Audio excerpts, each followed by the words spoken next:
Mas, kita harus merubah lembaga pendidikan dengan ditambah ilmunya menjadi ada pelatihannya, ada workshopnya, dan ada pengkajiannya. Hingga produk akhir adalah knowledge. Bukan hanya sekolahan, bahkan Lemhanas harus menjadi lembaga seperti ini. Demikian pesan singkat di HP dari seorang pensiunan bintang 2 yang juga memiliki pengalaman di 3 negara sebagai atase pertahanan dan dubes di Tiongkok, Amerika, dan Inggris. Dia sangat ingin membuat lembaga think tank semacam Brookings Institute, Hudson Institute, Peter Peterson, Presiden Club, Noble House-nya Hong Kong, atau The Pyramids-nya Lee Kuan Yew. Dia tidak ingin menjabat, namun dia sadar bahwa Indonesia perlu memiliki lembaga kajian tingkat dunia. Di Indonesia ini kurang lembaga knowledge, karena knowledge itu hanya dipahami sebagai ilmu di sekolah. Benar, sekolah itu knowledge. Padahal bukan, pelajaran di sekolah bukan knowledge. Pelajaran di sekolah hafalan ilmu itu namanya masih data. Data digerakkan dengan pelatihan dan keterampilan berubah jadi informasi. Informasi itu juga masih belum knowledge. Informasi distrategikan dengan tindakan solutif yang baru, itu baru namanya knowledge. Sekolah itu data, sosmed itu data, berita itu data. Data diolah dengan keterampilan jadi informasi, informasi dikaji jadi knowledge. Jadi yang terjadi di dalam sistem edukasi di Indonesia adalah kalau mau disederhanakan, sekolah itu sejak TK 2 tahun, SD 6 tahun, SMP 3 tahun,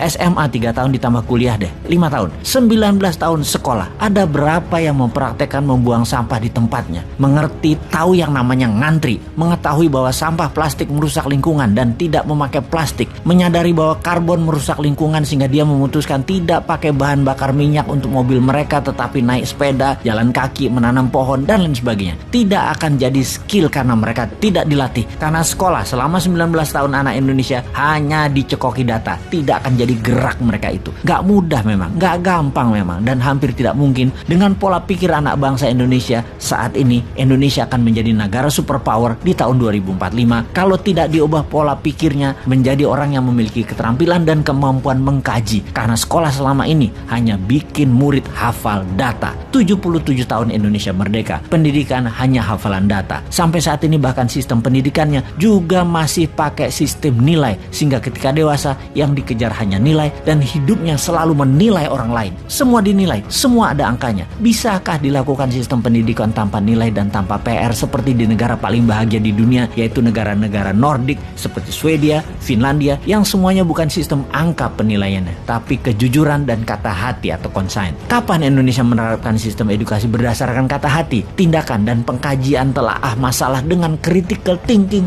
berilmu? Harus new mind memang yang bertindak nih. Kita buktikan sekarang. Kita melihat sisi pejabat yang sedang berkuasa. Lebih gampang melihat tindak tanduk perilaku mereka karena mereka adalah yang membuat rakyat seperti saat ini, yaitu apatis, tak berhati, dan tidak kritis solutif. Itu ya karena regulasi yang pejabat buat, karena kebijakan yang pejabat buat, dan karena contoh perilaku pejabat-pejabatnya yang didiamkan walau menyalahgunakan jabatan. Seharusnya dalam manusia yang berkesadaran tinggi, kalau salah ya minta maaf atau mundur. Budaya malu tidak ada saat ini, sehingga tidak pernah ada pejabat yang berkuasa minta maaf walaupun salah telak-telak. Di sisi lain, kaum oposisi deh, kalau mengkritik tidak memberi solusi, kalau beda pendapat baperan, mendendam dengan akan membalas nanti ketika berkuasa. Keluhuran budi seperti saat ini mungkin terendah dalam peradaban berbangsa di Indonesia sekarang ini. Keinginan berkuasa dan menumpuk harta masih ada dan tidak berubah selama lebih dari 400 tahun, walau harus melacur diri, menjual harga diri demi harta dan tahta. Belanda dulu tuh ya berkuasa lama karena inlander berkhianat melayani yang punya kuasa dan yang punya harta, dan kali itu penguasanya adalah penjajah Belanda. Lama inlander pejabat ini yang menekan rakyat sesungguhnya. Sungguh bukan Belanda yang menekan rakyat. Orang Belanda mah sedikit di tanah air kita,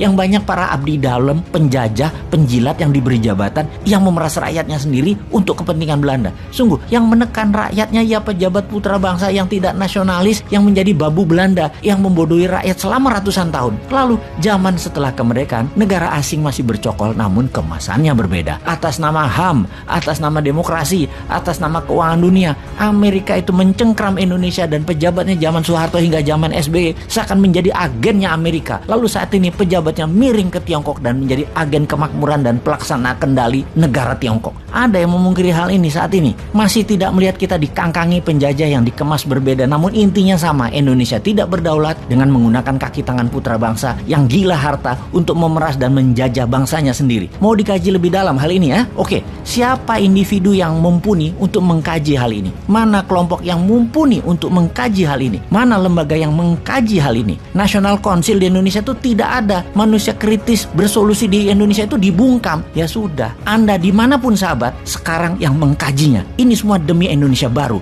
demi New Mind.